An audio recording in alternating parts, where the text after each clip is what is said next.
Hello, everyone. Thank you for tuning in. And this is the second installment of my video series, quote unquote series, because there's probably going to be two of them. Newer is not always better. Last time we talked about Atomic Limited, and today we have Hot Wheels 100%. And this is not the first time I've showcased Hot Wheels 100%. I'm just going to give you a quick recap. This is the 1964 Mercury, right? No, 1949 Mercury, obviously. It's not the 60s, my bad. Yeah, this is, in my opinion, just a fantastic little car. It came in one of those oil barrels, and it's just overall fantastic. Look at that. You got lensed front lights, you got lensed rear lights. It's metal base. The rims are authentic, and it actually rolls perfectly as you would expect from a Hot Wheels car. Just a ton of details, a ton of paint work, a ton of pieces. Just overall great. They don't do them like they did anymore, not even in those pricey, stupidly pricey, expensive RLCs, even though I still get them and I like them, but I think they were better. And today we have another set, and this is called the Classic Bodies, and it's a pair of cars. It's different because it's a two set. It's not released in one of those blister packs that most Hot Wheels 100% cars came in. I'm just going to showcase the packaging real quick so you can see limited edition for adult collectors. What is a limited? Multi-piece vehicle from first run tool. I think there's a number associated with it if you can find it, but or maybe it's not there. I'm just misremember things, which is 100% absolutely perfect. So just you can pause here if you want to read it. There you go. Right, and the base. Let's see. Duesenberg. Oh, I think this. I guess this will be like a whatchamacallit, a Japanese import. That's interesting because it's an extra sticker right here. Cool. And the two cars are screwed down there. It was actually very difficult to unscrew them. But that's enough with the packaging. Let's take a look at the cars themselves. First of all, I want to showcase the Bugatti first because, well, European cars are usually my bread and butter, and this thing, in my opinion, is just incredibly cool. If you read the back of the box, if you actually pause it, you would realize the Bugatti Type 57C was a present to the Shah of Iran on the occasion of his marriage in 1939, which is why you get those numbers right here. So that's why the license plate are in Arabic and not Farsi. I'm not sure why, but I'm assuming there's like cultural, religious, national, whatever ethnic reasons for it. But just look at this thing, you know. First of all, it's the side view of this is just, ooh, fantastic. You can see, like, it's probably too reflective. Maybe I can turn down the light a little bit and just turn up the brightness of the video itself. I think it's better, a little bit better this way. All of the silver details on the side. It's got a plastic base, but the chrome plastic also used for the side. Just overall gorgeous car. The license plate, like I mentioned, you see that's supposed to be the Bugatti badge, but they didn't print it on. And for the technology at the time, I think it's acceptable.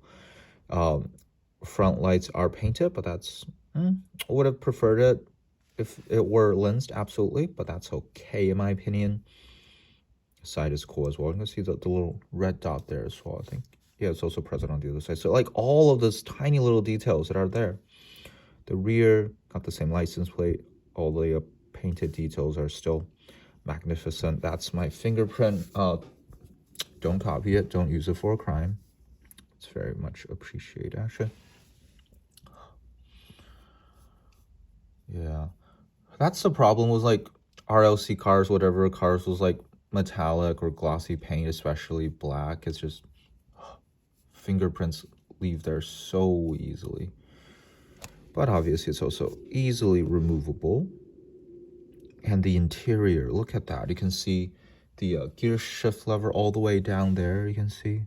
And that's It's just tiny little thing, but it's there. And the being a convertible, obviously you probably want to put more effort into the interior, as far as like toy automakers are concerned. But this is above and beyond, and all of the dashboard is just fantastic. One of the biggest issues was Hot Wheels 100% is the use of rubber bands, and this one doesn't have a rubber band. Instead, it has kind of like a plastic tape over it, and it's actually okay. You can see kind of the stain left by it. I haven't tried it. I haven't tried very hard to get rid of it, but like even then, it's not that terrible. And yes, it's a removable piece, but it's obviously there. Right? I'm just gonna see if I can wipe it down very quickly. Without looking at it, I guess it's gonna be better, but still obvious. Yeah, it's still there, unfortunately, but better than having like a fucking rubber band melt on this thing. Am I right? And again, when you close it, it actually matches up perfectly. Look at that. And let's take a look at the engine. I don't know exactly what engine it is, but it's an engine. Yeah, fantastic. It's chrome. There's no extra paint on it, but still overall, I think it looks fabulous. Absolutely fabulous. Let's put the Bugatti to the side. Oh, it's oh, I never showed you the underside, right? It's just fantastic as well. Look at all of that detail. That's insane. Like, I think, again, this is probably better than the underside with a lot of RLC cars, new RLC cars.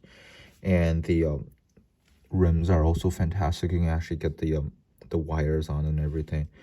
The rear one is a bit more covered, so unfortunately you don't see it all. And again, my fingerprint is all over this thing again. But it is removable easily. So let's put the Bugatti aside.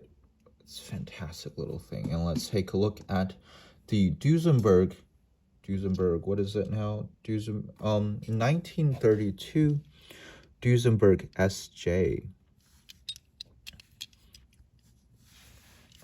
Much bigger car, still in the same paint scheme. Let's take a look at the side. You can see a little bit of I guess technically it is an issue. You can see the lines here. The paint is not perfect. It's not all covering all of it, the orange. But overall, it's still beautiful. Again, all of the details are there. You can see the, I think pinstripe is the correct term in English for it. The rear, CUW109, I have no idea the significance. More painted details. And at the front, these two pieces are actually lens, so that's very nice. Extra pieces. The grille is its individual piece. And yeah, look at that. Look how detailed that hood ornament is. That's insane for something this small. Not just Hot Wheels. I feel like most companies can't do that, like even to this day. And let's take a look at the top. Not too much going on here, but so like everything that is there is done very well. And again, like you can see the gear shift lever, fantastic. The steering wheels, multiple colors. Don't know who would want like orange seats, but okay. Oh, oops. Just look at that. And again, similarly, oh no, we have to take a look at the other side, because that's where you see all the piping for an old engine, which is apparently, I guess, kind of common. I'm not familiar with that, but again, let's take off the piece. Again, it fits perfectly. You can see the lines just go through there pretty much perfectly. And that's an engine. Look at that. Again, all chrome, no extra paint details, but man, I don't need any. And let's take a look at the wheels. Again, like the two rear wheels are very much hidden by the side of the vehicle itself, but the front wheels, you can see, this is interesting. Instead of actually going for the mesh wheels, they actually use what Hot Wheels did is they used a transparent piece of, not transparent, well maybe, but a piece of plastic, and actually just painted everything on there. I think it is like at least translucent, and you get the white walls. It doesn't look like absolutely perfect, but I think it's still very good. And going to the bottom, the pipes would be cool to see, like the pipes continue to be chromed down there. So like I feel overall the base is not as intricate as the Bugatti, but still it's very intricate all I'm just saying, like, it could use a little extra paint, but this is certainly nothing to complain about. You can see the rear bumper is a separate piece as well, so just fantastic. And again, the hood ornament, someone's gonna break it off, and I don't want to think about it because that person is likely to be me. But let's just give it a quick comparison between overexposure. Actually, it's acceptable. The Hot Wheels 100% and this one that came out very recently. This was labeled as a Racing Champions, although the casting itself is technically Johnny Lightning. But since they're the same parent company, so who cares, right? Just a quick comparison. The side, it's not the exact same car. It's this one at the SVG Speedster, I think, but I think they're close enough that you can compare, right? So biggest comparison is, in my opinion, the rims. You know, round 2 Johnny Lightning, Racing Champions, whoever actually put in a little bit more effort, try to make it look 3D, actually get some of the mesh stuff. I think it's is it an improvement? I don't know. I think mostly, but if you ask me, I want to switch this for this, I'm not necessarily gonna say yes, honestly, because it also looks a little bit more messy in my opinion. But I don't know, maybe you disagree with me. Let's take a look. The interior, you can see the Racing Champions also does pretty well for like a more toy-ish brand. It's actually got like colorations and stuff, 2 different colors. The gear shift lever is there, but obviously the Hot Wheels one is just a little bit better. And the Racing Champions has a bit more coloration here as well with a separate plastic piece. Spare tire is very good as well.